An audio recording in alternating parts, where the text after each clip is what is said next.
Welcome back to Tools and Track. As the men in the north would say, winter is coming.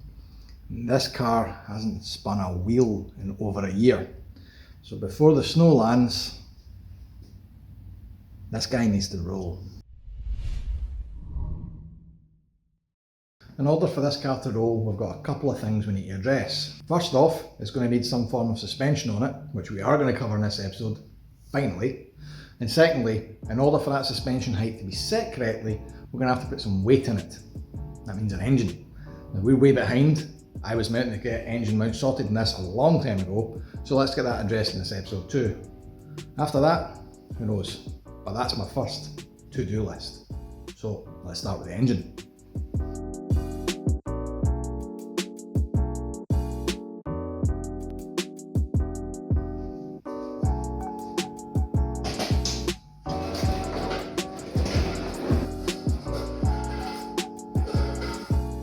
Our little BP60 hasn't spun a crank in about a year, but it's not going to matter for the moment. All I'm going to do is mate it up to the box because it's just templating stuff, or more importantly, weight templating stuff. So, the next challenge is, I can see at least one or two bolts down there to put the gearbox onto the engine. I don't know where the rest are.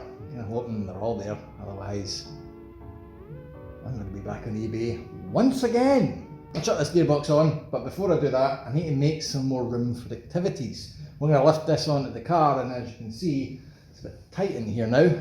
So, I need to make some space for the engine crane, and it's time for me to work out whether or not my chassis is too heavy now, or whether I'm still a strong man.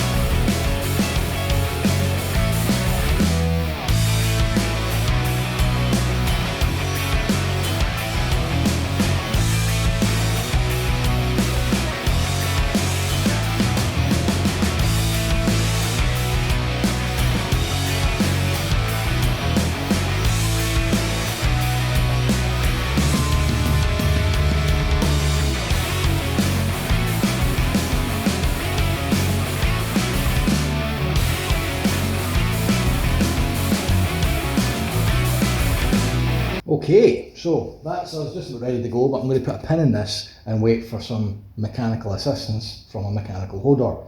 Because I remember the last time we tried this, it was a bit of a two-man task, and I don't see why it shouldn't be this time. In the meantime, it's about time we look at suspension, and here's my thoughts on what we're going to do. Let me present to you suspension candidate number one. Look very closely, and you will see the lovely Bilstein. These are Bilstein shocks, dampers, springs, call them what you will. They're not commonly referred to as coilovers because they're not height adjustable. That's going to be the first issue I'll need to go over with this. We use these, and we're probably going to. I'm going to have to get it right first time because there is no height adjust. So I've got a full set of these, fronts and rears, and if you're wondering why, we've done lots of TVR stuff in the past. This is why I have these lying about. Will they fit? Right, first bit of appraisal. This is the standard bolt for the Bilsteins, and this is the bolt we need for the brackets. So we've got a bit of a size difference. Not a big problem, because if we do use these, I can just drill out the brackets to take this size, which is clearly imperial, and this is real. So we'll just use these bolts for the minute, alright?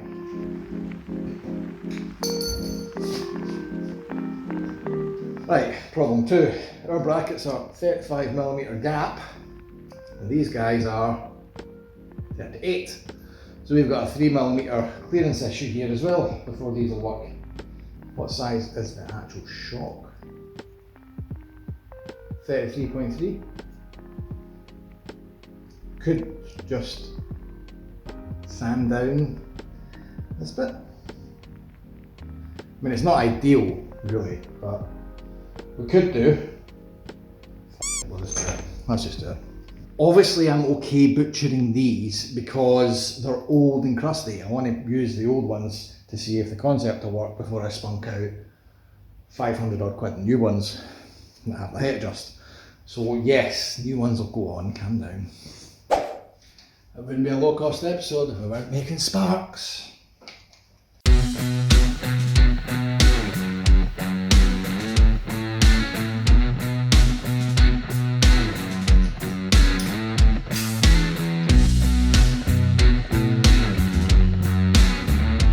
I actually did not think that would go quite so well. It's bang on. I mean, it's obviously not bang on because it's for a TVR and I'm missing something. Clearly, that's what you call project anxiety, by the way, where something just works when it shouldn't and you're like, oh, suspicion, that's not right. I mean, maybe it will. The spring rates are probably going to be wrong, the damper rate's probably going to be wrong, but it'll stand on that. Right, let's look at the back.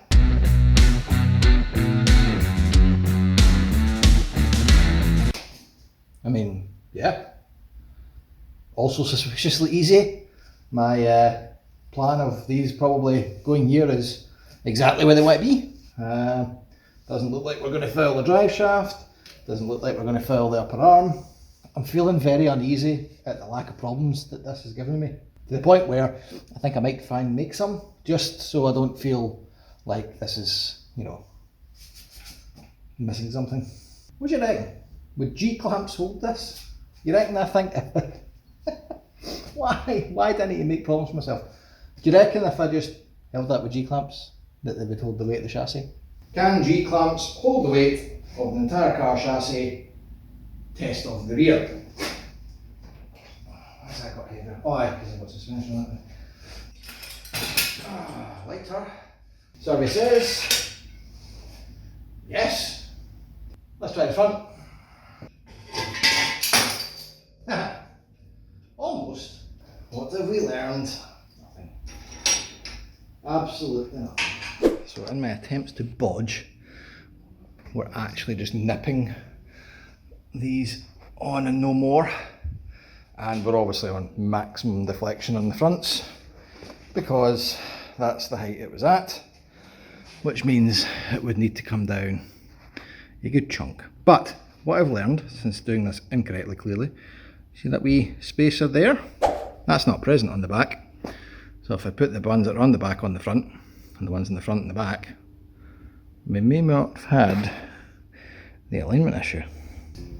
So what's this proving? Well, if we decide to use TVR suspension, we know that with a wee bit of mild fettling, they'll fit in here. So, I need to make a decision here. Obviously we can do the rest of the mock-up with this, but if I do it with this, it means that my suspension heights are going to be set to this, which means this car's always going to be dialed in for TVR suspension. TVR suspension isn't particularly cheap. Also, I don't know how much adaptability it's going to have. What I mean by that is, I don't know if I can get interchangeable springs, damper settings, blah blah blah blah blah. Yes, this concept's going to work, but I'm going to be better off just going with the proper low-cost stuff. That's something I'm going to have to work out before I get the welder out. I got what we think.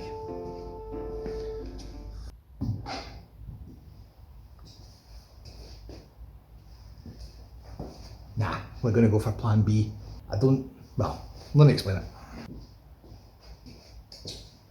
This is what plan B looks like. This is what the low cost should run. This is the proper shocks. These are made by Evo, and as you can see, significantly skinnier, probably about the same length, but probably designed as well for this car, not the TVR ones. Now, I decided to go and get these just now because even if we spec these to the TVR, they're going to cost the same as these, so just go with the right ones to begin with. Also, despite these being used units, as you can see, but in tremendously good condition, so therefore still saving money for the budget of the project, they also didn't cost me anything because a very annoying man called Gianni at stateserror.co.uk donated them. Do the whole project a favour, guys. stateserror.co.uk. Made me feel a bit less guilty about taking it, and there was nothing I could do but take them. He wouldn't stop going about it, so thank you very much. Now, did it fit?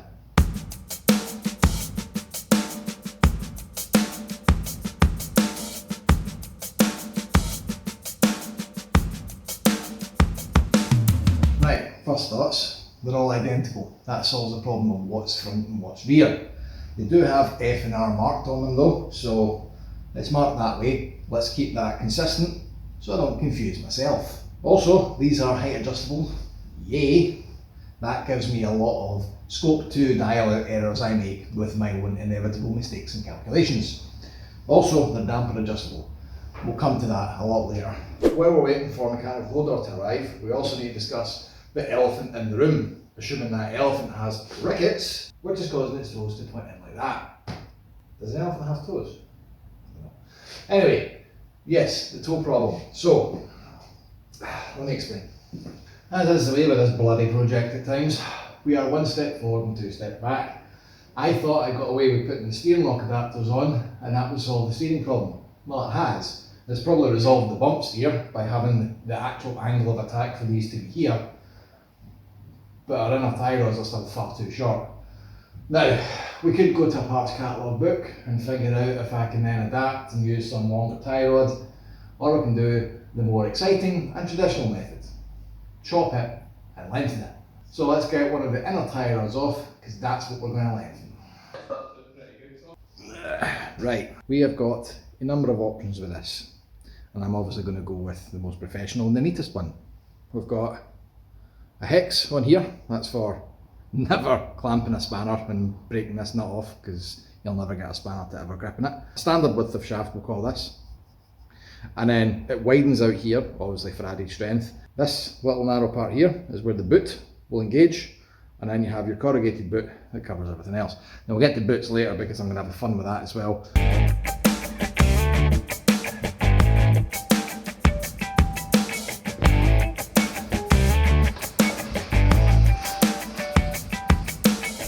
That's one done. I'm just going to go Jamie Lannister the other side now as well.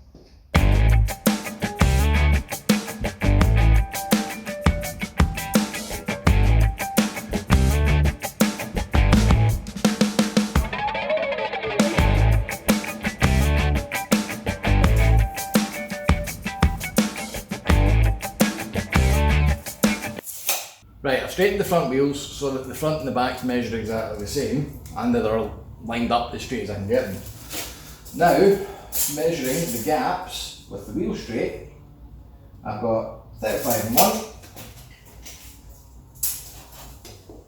and 35 on the other. So, 35mm rod extensions. Here we go.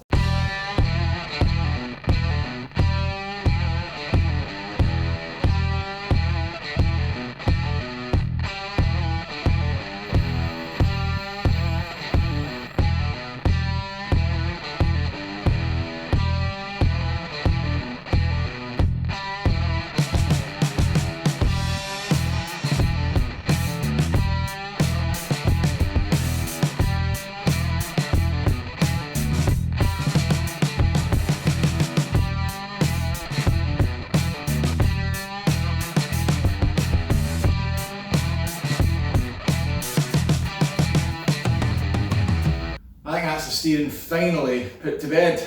Looks like it works okay. Now we just need to address the elephant in the room. The one last thing I did say we would do in this episode, except we need to wait for something to arrive first. Alright, stranger. How's it going, Curtis? I'm alright. F***ing long time no see.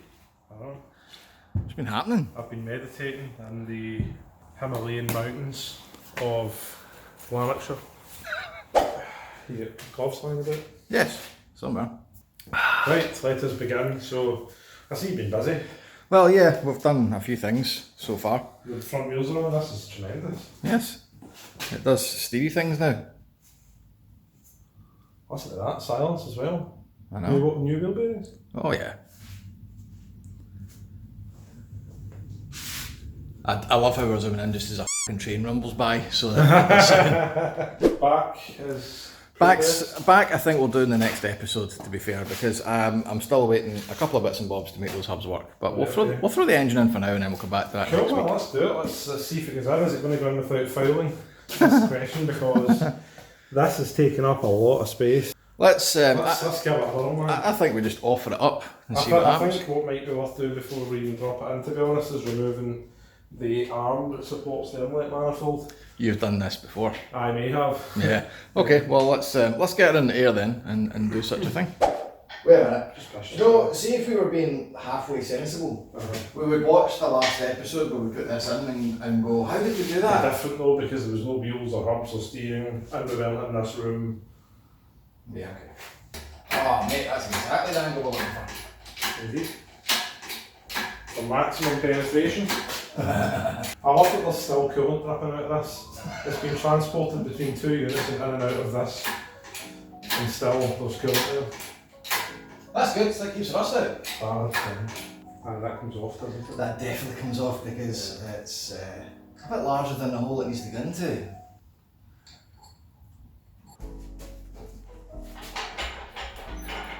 Yeah. I might be able to lift it out of me. See what it's left There you go, aye. If you push it out, it'll clear. Oh, right, that's a very good one. Right, forward and eventually down. I think we're actually going to put a wee bit of doing on it at the minute. Cool. That's us, we're out of 2E space. We're going to land on the steering rack. Specifically. Oh, right, that's an attack point. Cool, we're not going to land on the steering rack. Well, we'll take that starter out of the way, let's just let it happen back. Hi! Hi, have we identified some issues yet? Yeah, so starter motor's in the way, but it isn't actually attached to anything. I did have a feeling that starter motor being in the way was going to be the word of the day, so I've That needs to come off. Right, okay. So we're looking at 13 mil? It isn't actually mounted to anything. Yes. Whatever this guy is, aye. 12? 12? Aye, let's go with 12. Wait a minute, is the battery disconnected first? I think so, mate, aye. Okay. As in, I don't actually know where the battery is.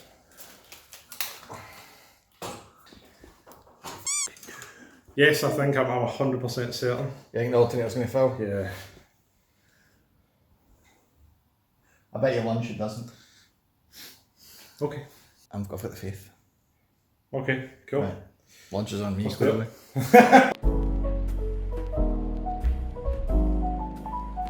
Right, it's me seeing my free lunch.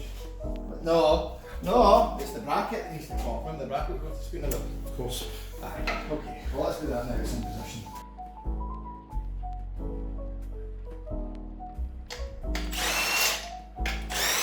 Right, the alternator bracket that we should have removed at the start has now been removed. Let's continue our voyage downwards. That's the weight off the thing. Oh, how did we do?